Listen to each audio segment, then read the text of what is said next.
Going on, Jerome's Super Bowl is in the books, and it's time to tell the truth on this beautiful, wonderful Tuesday. So here are 10 truths about the Minnesota Vikings and lessons that they should learn from the Super Bowl. First up, if the trenches are not improved,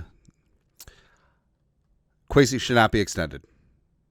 That's what it comes down to, because ownership looks at what happened with the Eagles, right? And ownership looks what happened in the Vikings wild card game, as well as Week 18 against the Lions. The trenches have to be fortified. Interior O-line, interior D-line, and everyone knows what's up. And Kwesi right now, hey, not a ton of draft capital, no issues, no problem. It's a very deep defensive tackle class, and the Vikings have the cash to be able to rise up and really pay up and get after things on the interior offensive line, interior defensive line free agency. So that's exactly what needs to happen. And ownership, like the Wolves want to win. Like they're tired of seeing Jeffrey Lurie, win the Super Bowl, second time in 8 seasons, right? And I think what it's going to be is they're going to wait and see what Kwesi does. And Kwesi 100% knows that they have to hammer down in that spot, because it's a game that starts up front and it starts inside and out. Right, so everything starts in the middle. And offensive line, Harbaugh was absolutely right about the offensive line. It makes everyone on the offense better. And D-line, if you can stop the run, get into third and forever, get a pass rush with 4, it makes everyone on that defense looks like superstars, baby. It does. So we got to take these lessons to heart finally and just get after things. Right. Next up, number 2, front 4 is a great equalizer. And just the Eagles, not only are they deep up front, they're really talented. And we talked about it yesterday, Howie Roseman hammering down and investing free agent money as well as high draft picks, first, second, third, fourth round picks into the defensive line. That's what the Vikings need to do, right? And they're good on the edge. We're talking about interior defensive line in the 3-4. We're talking about nose tackle. We're talking about 5-tech, 3-tech, and some sub packages as well. And you look at some of the great teams. Super Bowl champion teams, 2007 Giants, 2011 Giants. It wasn't Eli. It was a little bit Eli, but it was that prodigious pass rush with 4. Making life hell for Tom Brady. 2000 Ravens, that front 4. 2002 Bucks, the front 4 pass rush is paramount to running the Tampa 2 properly. 2015 Broncos, it was DeMarcus Ware and Von Miller who won that Super Bowl. It was not Peyton Manning, it was not Gary Kubiak.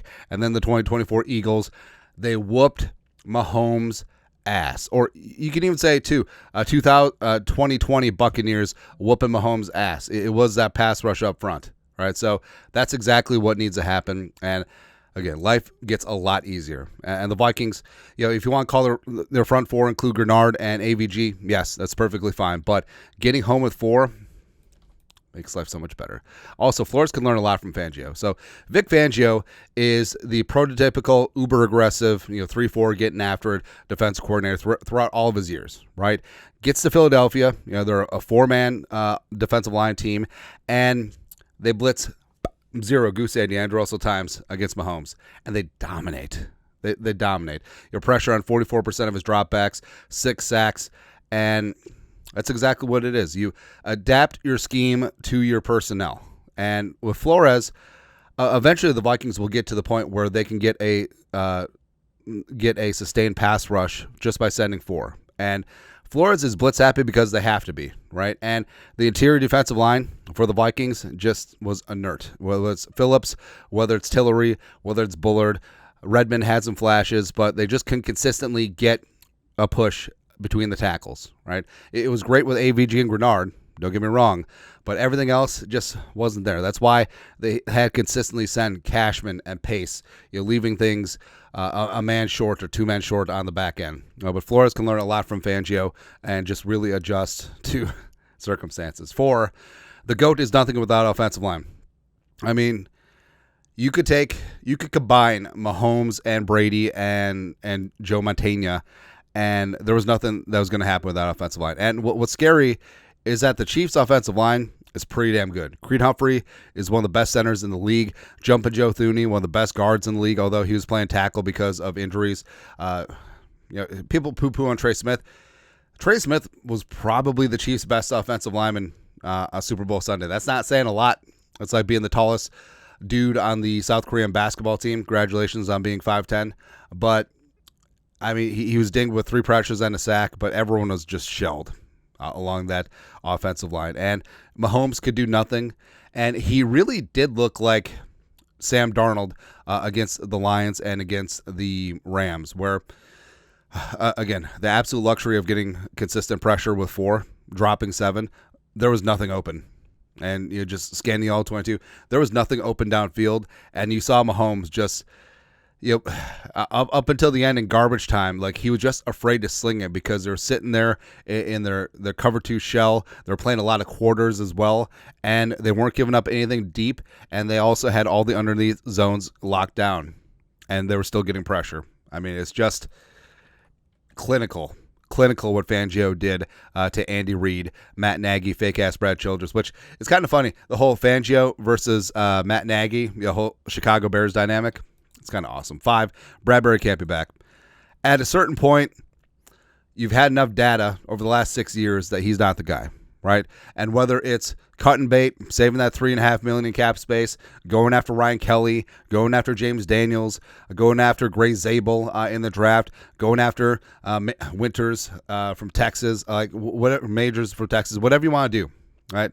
Just get something done at the pivot. Like, what message is it sending the rest of the team where you can be bad over and over and over again and be 30 and be injured with that back, but you're still never going to lose your job?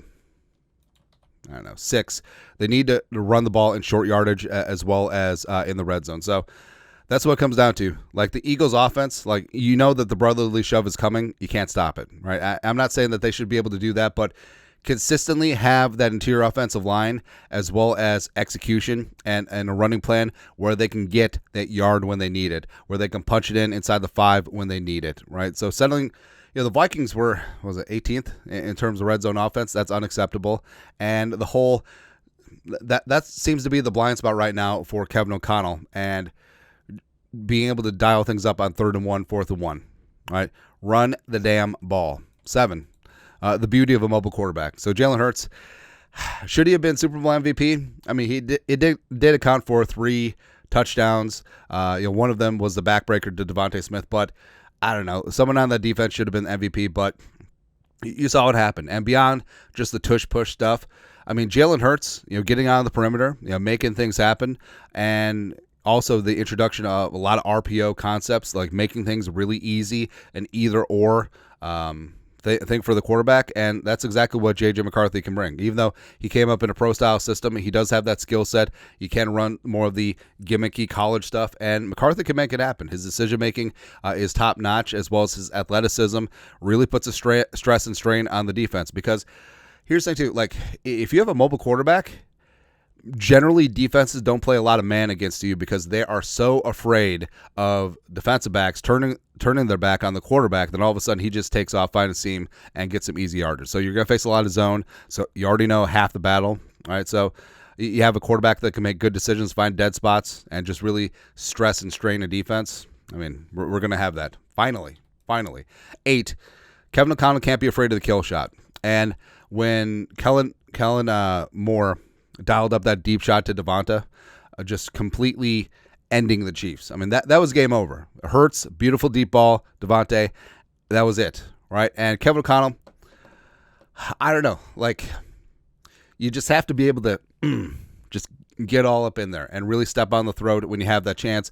I love that he has the ability to coach his team to win close games because that is a skill set in its own right, but don't be afraid to win by double digits. Don't be afraid to win by multiple scores. Don't be afraid to put up 40 on another team.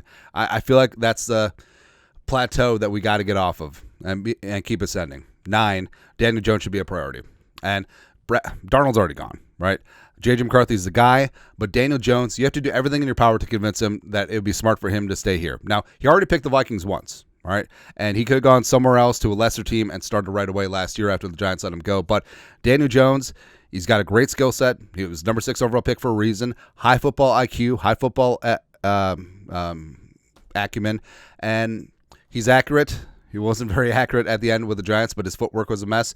Getting him back to good fundamentally, getting his footwork and his eyes good to go. Also using his mobility. Maybe we'll run some Wildcat stuff. Let's go.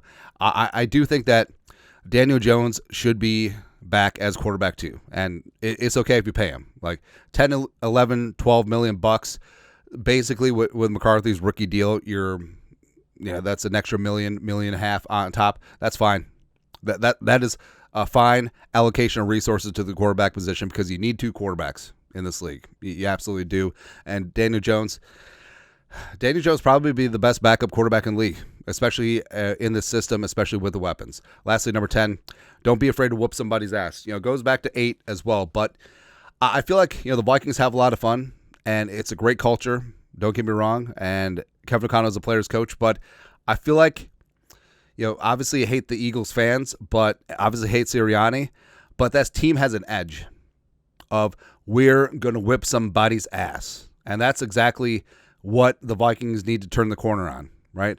And it's all well and good, sunshine and rainbows. It's fantastic, but you need to be able to physically impose your will, dominate the trenches, win by 20, 30, 40 points, and just go in and be like, we're going to kick your ass, and then kick their ass, and then talk about how you kick their ass. That's what the Vikings need to do. They need a little bit of that chip.